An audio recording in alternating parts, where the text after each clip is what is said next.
The woman from the county clerk's office was still holding the door open when I dropped my last box on the sidewalk outside the courthouse.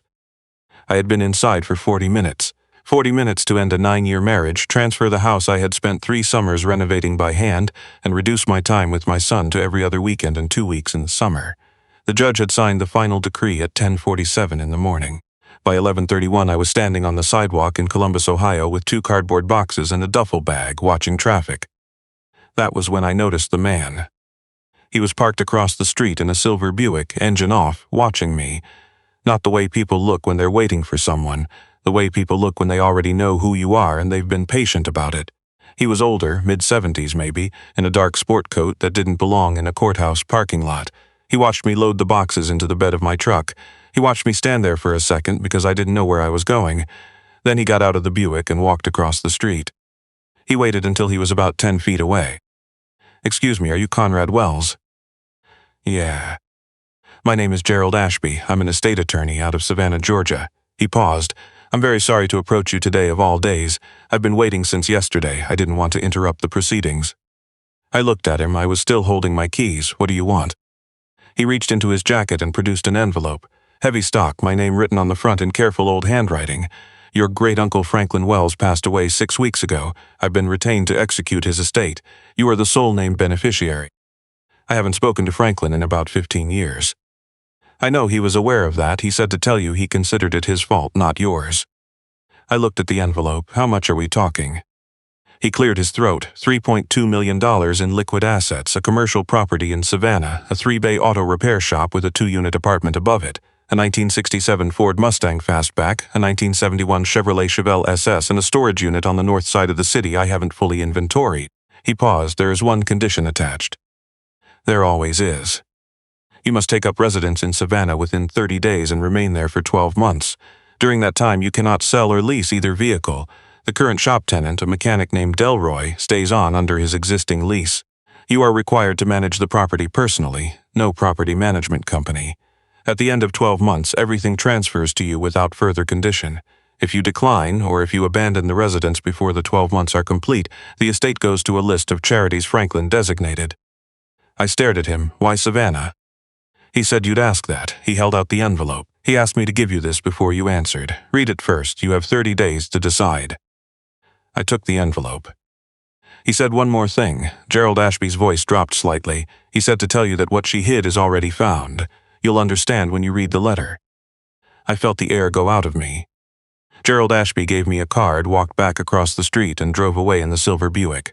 I stood on the sidewalk for another 30 seconds. Then I got in my truck and drove to the only place I could think of. "My name is Conrad Welles. I'm 42 years old. Before that morning, I had a wife named Diane. She was 39, a senior paralegal at Alderman & Rourke, a mid-sized civil litigation firm on the north side of Columbus. We had one son, Owen, who had just turned 9. We had a house in Clintonville that I had rewired, replumbed, and refinished by hand over 3 summers because that's what I do. I'm a licensed master electrician. I owned a contracting company with 4 employees. We pulled in around $280,000 a year, gross before payroll. In the fall of 2022, I started noticing things. Diane had always been careful with her phone, but she got more careful. New PIN I wasn't told about. A second email address she thought I didn't know existed. She started going to the gym at hours that didn't match her gym visits. In February of 2023, she came home from what she said was a client dinner with a perfume on that wasn't hers and didn't belong to any of her friends. I know because I asked. I didn't say anything. My grandfather had told me something once, a long time ago, when I was about 16 and furious about something I don't even remember now. He'd said, "The worst thing you can do when someone is lying to their face is let them see that you know. You give up every advantage the second you open your mouth." So I didn't open my mouth. I waited 14 months. In April of 2024, Diane filed for divorce. Her attorney was a man named Victor Alderman, Jr., the founding partner's son, 33 years old, who had been at the firm for 4 years and who, I would later learn, had been seeing my wife since the previous October. She hadn't just been cheating on me. She had spent months planning the exit with a man who understood family law from the inside, who knew exactly what to move and when, and who had access to escrow accounts that could absorb assets without leaving obvious footprints. By the time the decree was signed on that sidewalk morning, I had lost the house. I had lost $140,000 in joint savings and business revenue that Diane's legal team argued was not properly documented. I retained the truck and the tools. Owen would live with his mother during the school year. I got every other weekend and 2 weeks in July. Victor Alderman Jr. had done this before. I didn't know that yet. My best friend Joel ran a landscaping company out of a converted barn in Westerville. I drove there directly from the courthouse. He was in the back lot loading a mower onto a trailer. He saw my face before I said a word. How bad? All of it. All of it bad? All of it gone. I told him about Gerald Ashby. The envelope was still in my jacket. Joel made us coffee in his shop office, pushed a stool across the floor, and sat down across from me. Open it. The letter was written on thick ivory paper in dark ink, the handwriting careful and unhurried. Franklin Welles had been an engineer before he retired. His letters looked like blueprints. Conrad, if you are reading this, I am gone and you are having the worst year of your life. I assumed these things would happen close together. I have been watching for a long time. You don't remember me clearly. You were 7 the last time I saw you in person, at your grandfather's house in Lancaster. You had a red bicycle with a bent front wheel, and you fixed the wheel yourself with tools you found in the garage. Your grandfather saw that. He pointed it out to me. He said, Frank, that boy is going to be fine, but someone is going to have to make sure he has something to fall back on when life takes him apart. We had a conversation that afternoon that I have thought about for 35 years. I have no children. I have money, property, and time. I used the time watching you from a distance, not always in ways I'm proud of because the man I hired to do it operated in gray areas I never examined too closely, but I know your life. I knew when your father died. I knew when your contracting business cleared its first 6 figures. I knew when your wife began her affair with Victor Alderman Jr. in October of 2023, 2 months before she filed. More importantly, I know what she moved. To inherit, you must come to Savannah. The address is on the envelope. 12 months of residence, manage the property yourself. Don't sell the cars, the mechanic stays. These are not arbitrary conditions. They are the conditions that will put you in the right place at the right time when everything I have prepared comes into use. There is a filing cabinet in the back office of the shop. The bottom drawer is locked. The key is taped to the underside of the center desk drawer. Open it only after you've been there 2 weeks. You need to understand the place before you understand the papers. One last thing, Diane and Victor are not finished with you. They will come back. When they come, the answer is in the cabinet. Trust what you find there. I watched over you because your grandfather asked me to and because you deserved it. The good ones usually do. Franklin Welles. Joel read it over my shoulder. He set his coffee down. He was quiet for a moment. Then he said, Brother, this dead man locked a filing cabinet for you 30 years ago. Sounds like it. And your ex-wife is going to walk into whatever's in it. That's what it says. Joel picked up his mug, drank, set it down again. Conrad. Yeah. Why are we still in Columbus? I called Gerald Ashby the next morning. I told him I'd take it. He gave me an address on Whitaker Street in the Starland District and told me Delroy would be expecting me. The drive to Savannah took 11 hours. I made it in one shot. The property was a narrow 2-story brick building on a street lined with live oaks and Spanish moss. The shop occupied the ground floor, 3 bays, a hydraulic lift, a parts room, and a small glassed-in office at the back. Above it were 2 apartments, one of which had been vacant since Franklin moved to an assisted living facility the previous year. The other belonged to Delroy Okafor, who had been leasing the shop space and the upstairs apartment for 9 years. Delroy was 54, broad through the shoulders with close-cropped gray at his temples. He met me in the shop bay. He shook my hand with the grip of a man who had spent 3 decades removing stuck bolts. He looked me over in the way people do when they're measuring you against someone they already knew. You're not what I expected. What did you expect? Franklin was trim, wore polo shirts, talked about interest rates. I wear work boots. Delroy nodded slowly. He said you'd be the right one. He said the others would have sold the building inside a month. He reached past me and grabbed a rag off the bench. Come on, I'll show you the office. The back office was small, a metal desk, a rolling chair, a set of metal filing cabinets against the far wall, a window that looked out onto a narrow alley, and a framed topographic map of coastal Georgia above the desk. The filing cabinets were standard issue except for the bottom drawer of the left unit, which had a small keyed lock that had clearly been added aftermarket. The rest of the cabinets held shop records, lease documents, vehicle titles. I spent the first 2 weeks learning the building. I fixed a water pressure problem in the upstairs apartment. I retorqued the lift bolts in Bay 2. I found a slow gas leak at the fitting behind the parts room heater and replaced the coupling. I drove both cars, the Mustang first, then the Chevelle. The Mustang ran a little rich. The Chevelle was perfect, as if Franklin had driven it last week. I found his driving gloves in the console, soft brown leather, barely worn. On the 15th day, I opened the center drawer of the desk and felt underneath until I found the key. The bottom filing drawer opened to a hanging file system, neatly organized 41 folders, behind the folders a flat metal case. I pulled the first folder. It was a letter dated March 2009, Franklin's handwriting. Conrad, your grandfather called me tonight to say you passed your master electrician exam on the first attempt. He wanted me to know. He sounded 20 years younger than he did last Christmas. I wanted to write this down because I want you to have a record someday of how proud that man was of you. He told me he never doubted you for a second. He said, Frank, that boy does everything the hard way, but he always does it right. I believe him. There were 41 letters, 15 years of them, my exam, my first contract, the year I got the city bid, Owen being born. Owen's first school photograph, which Franklin had apparently obtained through means he chose not to explain. The last letter was dated 8 months ago. Conrad, I don't have much runway left. My cardiologist is honest with me, which I appreciate. By the time you read this, I will have been gone long enough that the grief, if you feel it for someone you barely knew, will have settled. The bottom of this drawer is where things get serious. The metal case has a combination. The last 4 digits of your grandfather's Army service number, which I've left in the Manila folder marked Ridge. You'll understand why it's labeled that. Inside the case are 2 things. First, a report from my investigator dated 6 weeks before your wife filed. It documents 22 wire transfers from a joint brokerage account you and Diane held at Fidelity, moving funds in increments small enough to avoid automatic flagging, into a personal account in her name only, and then onward into an escrow-adjacent holding account managed through Alderman and Rourke. The total is $143,000. This was not disclosed in the divorce inventory.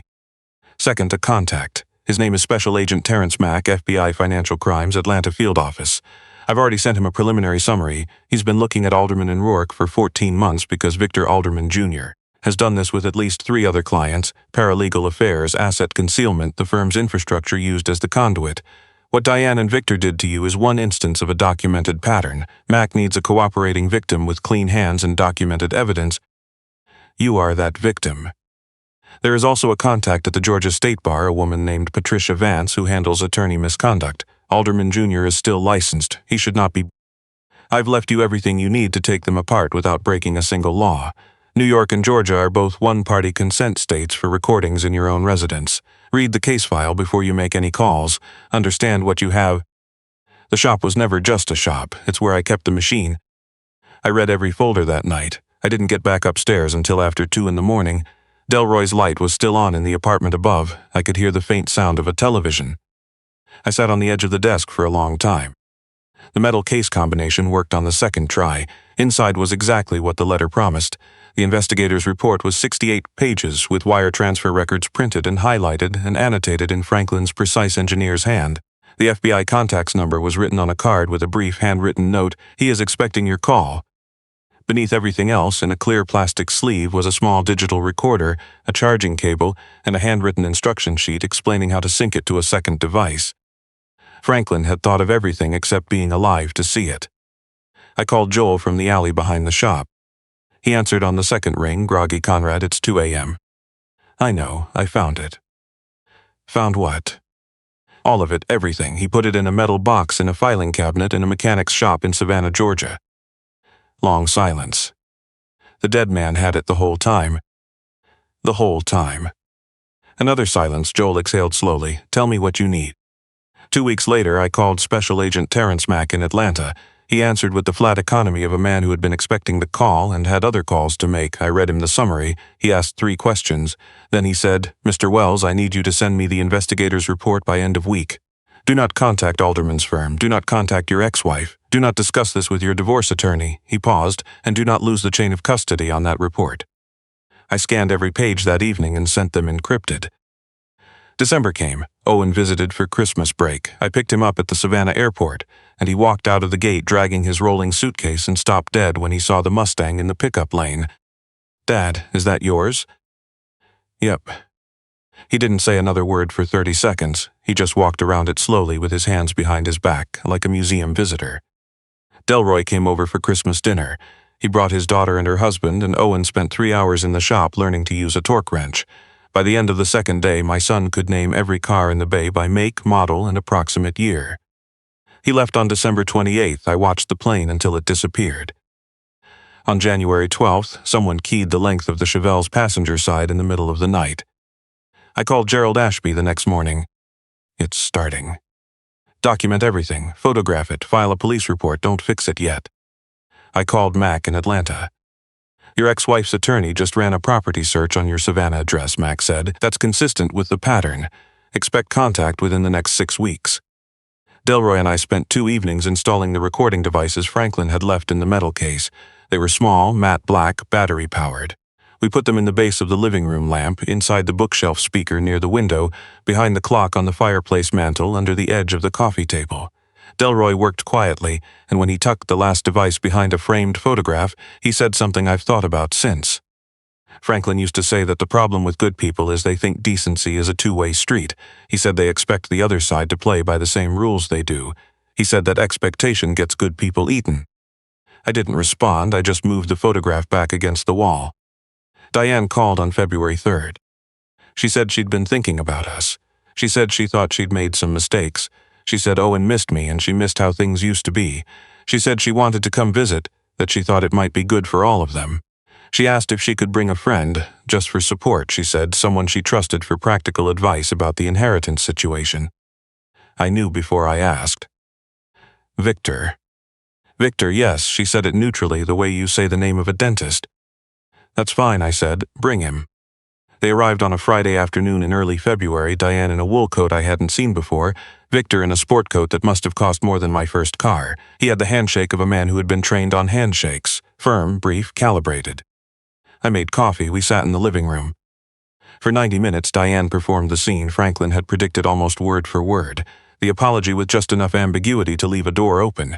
The soft reference to how strange it was that Owen was split between 2 cities, how unsettling that must be for a 9-year-old, how perhaps, and she said perhaps, the way people say it when they mean obviously, it might be worth reconsidering the arrangement now that things were more settled. Victor played the role of reasonable neutral party. He mentioned, with practiced delicacy, that a custody adjustment allowing Owen to spend his school year in Savannah with me would require Diane's agreement, and that such an agreement might be more achievable if certain financial uncertainties were formalized between us. He used words like streamlined and collaborative and in Owen's best interest until they had no meaning left. I nodded, I listened, I gave them nothing but mild agreement and refilled coffee cups. At one point, I excused myself to get water from the kitchen. I stayed there for 2 minutes. When I came back, Victor had shifted in his chair and Diane had her phone face down on her knee. They left at 4 p.m.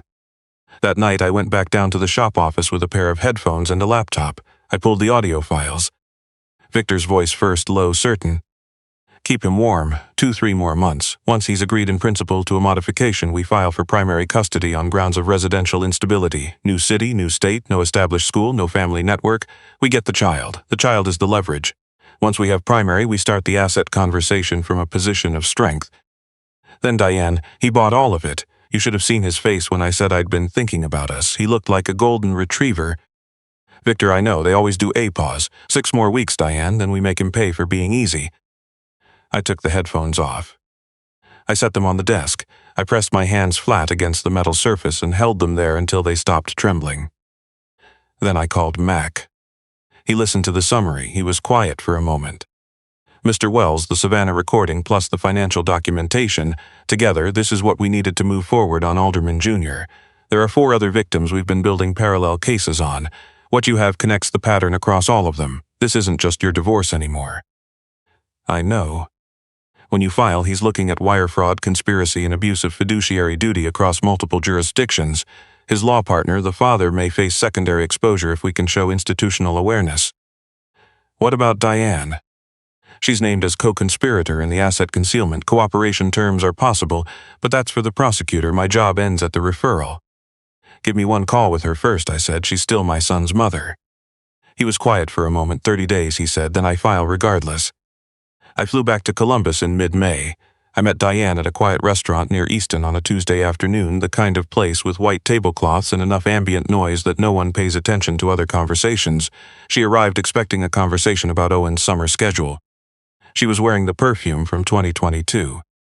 The waiter brought water. I waited until he walked away. I set a manila folder on the table between us. Diane, I'm going to tell you what's going to happen in the next 30 days, and then I'm going to walk out of here. You are not going to call me. You're going to listen. She looked at the folder. She looked at my face. The smile went away slowly like a light on a dimmer switch. Hayden, what is? Open it. Her hands were steady when she reached for it. They weren't when she turned the first page. The transcript was formatted cleanly, her name, Victor's name, timestamps, the exact words. He looked like a golden retriever, her name underneath it, bold, recorded in my own residence, in the state of Georgia, one-party consent state. She stopped breathing. Page 2 was the wire transfer history, 22 transactions, amounts, dates, destination accounts, the Alderman and Rourke escrow routing number highlighted in yellow. Page 3 was the state bar complaint already filed with Patricia Vance in Atlanta. Page 4 was Special Agent Terrence Mack's business card, clipped to a printed summary of the FBI's 14-month investigation of Victor Alderman Jr., in which she was now named as a cooperating subject. Page 5 was a letter from the U.S. Attorney's Office in the Northern District of Georgia. Her hands were shaking by the time she reached page 5. Diane, Victor is going to federal prison, not for what he did to us, for what he did to 4 other women before you. The Bureau has been building this case for over a year. He used your divorce as one of 5 instances of the same scheme: wire fraud, abuse of fiduciary duty, asset concealment across state lines. She looked up at me, her eyes were wet. You were not his first. She closed her eyes. You were not his only client he did this with. You were not the first person he talked into hiding money through his firm's accounts. The women before you didn't have an investigator's report that ties the whole pattern together. I do. 8 days ago, you were added to the federal filing as a potential co-conspirator. Diane, please. I'm going to say this once. I leaned forward. You sign a custody modification giving me primary physical and legal custody of Owen. He comes to Savannah in September, starts school there in the fall. You get him every other weekend by arrangement and the full month of July, unsupervised. You return the $143,000 that your investigator's report documents as moved from our joint accounts. You don't contest a single detail in the modification filing. She was crying now, quietly the way people do when they've already understood. And if I don't? Mac files the conspiracy charge in 30 days regardless. Victor has already been offered cooperation terms. He took them. He named you 6 days ago. If you don't cooperate independently, you go in as a co-defendant. Federal sentencing guidelines on wire fraud conspiracy start at 24 months. Owen spends 2 years in school transfer limbo while I spend that time trying to stabilize things from Savannah. Her hands were flat on the table. I'm not doing this because I hate you, I said. I'm doing it because you tried to take my son and you tried to do it by burying me. And 2 men who barely knew me made sure I had exactly what I needed to survive it. She looked up. What men? I stood up, dropped a 20 on the table, picked up the folder. You wouldn't believe me if I told you. Diane signed the modification papers 4 days later. Her own attorney, a woman named Susan Greer, who had nothing to do with Alderman and Rourke, reviewed and approved the terms. Susan called me afterward and said that in 14 years of family law, she had never seen a client's ex-husband arrive to a negotiation that prepared. Victor Alderman Jr. was indicted by a federal grand jury in the Northern District of Georgia on September 4th. He entered a plea agreement 11 days later, 4 years federal. His law license was suspended pending permanent revocation. The senior alderman partner, his father, was censured by the Ohio State Bar for failure to supervise. The firm closed its family law division entirely by November. Diane cooperated fully with federal prosecutors. She received a deferred prosecution agreement, no prison time, 5 years probation, restitution paid in full. Her paralegal certification was revoked. She got a job at a title company in December. The custody modification was approved by the Franklin County Family Court on August 28th. Judge Marietta Holloway reviewed the agreed terms, asked Owen whether he understood where he'd be living, and signed the order in under 15 minutes. Owen moved to Savannah on Labor Day weekend. Joel drove the moving truck down with me. Owen spent the first morning reorganizing the shop tool wall by size while Delroy watched with what I can only describe as professional admiration. October 15th, 12 months after I drove into Savannah with 2 cardboard boxes and a duffel bag in the bed of my truck, the estate transferred fully and without condition. Gerald Ashby sent me a signed letter of completion and a bottle of bourbon from a Savannah distillery that Franklin had apparently kept on account. That afternoon, I went back to the office. I opened the metal case. Behind the documents, underneath the recording devices, I had noticed on my second look a sealed envelope I hadn't opened, marked only after in Franklin's handwriting. Inside was a letter, but it wasn't from Franklin. It was from my grandfather, dated August 1983, addressed to Franklin. Frank, I want to ask you something and I want you to say yes. I know you've always wanted kids and I know it didn't happen for you. I'm not trying to rub salt in that, but my son is going to have a family someday and you and I both know how this family handles hard luck. We fold. We drink. We disappear. I don't want that for his kids. I want them to have something to fall back on from someone who will actually be there. You've always been steadier than me. You've always been the one who planned ahead. I'm asking you to watch over whoever comes. Give them what they need when they need it, not a handout. Something they have to earn. You'll know when the time is right. I trust you to know. Don't open this again after you seal it. Just remember what I asked. Chester. Franklin had kept that letter for 42 years. He had never broken the seal. I was the one who opened it. I sat on the floor of the shop office for a long time. My grandfather had died when I was 11. I remembered a big man who smelled like motor oil and coffee, who kept a jar of hard candy on the kitchen counter, who could fix anything with a crescent wrench and patience. My father had called him difficult, stubborn, not sentimental. But in August of 1983, before my father had a family, before I existed, Chester Welles had sat down and written a letter to his younger brother asking him to watch over whoever came next. And Franklin had. For 35 years he had watched, he had kept records. He had hired investigators and opened accounts and locked a filing cabinet in a mechanic's shop in Savannah because he had made a promise to a man who died before I was born, and he had kept that promise across every year of my life without ever once introducing himself. I thought about the letter opener on the desk. I thought about Chester at a kitchen table in 1983 trying to write in a straight line. I started laughing, not immediately, but eventually. 2 dead men, both of them gone before I could thank them, had won. Victor Alderman Jr. had walked into a trap that was set 4 decades before he was born, and he had never had the slightest idea the trap existed until the moment it closed. It is spring now. Owen is 9, almost 10. He has a workbench in the shop corner that Delroy built him from scrap lumber, and he is teaching himself to read a circuit diagram using a manual I found in the parts room. He is going to be an electrician or a mechanic, and I have told him either is fine with me. Delroy turned 55 in March. We had a dinner upstairs. Delroy, his daughter and son-in-law, Joel, who drove down from Columbus, Gerald Ashby, who showed up with a bottle of wine and stayed 3 hours. Delroy's daughter made jollof rice and fried plantains and the kind of slow-cooked short ribs that make you quiet when you eat them. I run a small assistance fund out of the shop office now, 2 evenings a week. We help tradespeople, electricians, HVAC techs, plumbers, mechanics, who've been caught in predatory financing traps on equipment loans. It's common in the trades. Lenders who target sole proprietors with aggressive rates buried in boilerplate. We've helped 19 people in 4 months get out from under loans that were structured to be unpayable. The work is quiet. It requires patience and reading fine print and not reacting before you understand what you're looking at. Franklin would have been good at it. Diane is in Columbus. She has Owen for July. She is appropriate during those weeks, present, attentive, on time for pickup and drop-off. She has not apologized directly. I don't expect her to. She has her own accounting to do. Victor is in federal custody at the Moshannon Valley facility in Pennsylvania. His law license is gone. 3 of the 4 other victims have filed civil suits against the Alderman estate. Sometimes late at night after Owen is asleep, I walk down to the shop. I sit in the office chair. I look at the filing cabinet. The metal case is back in the bottom drawer, empty now. I think about Franklin, a man I lost touch with when I was 27 over a disagreement I can barely reconstruct anymore. A man who apparently never lost touch with me despite my absence. I think about Chester writing in a straight line at a kitchen table in 1983, asking his steadier brother to do something he couldn't do himself. I think about Diane sometimes without the anger now.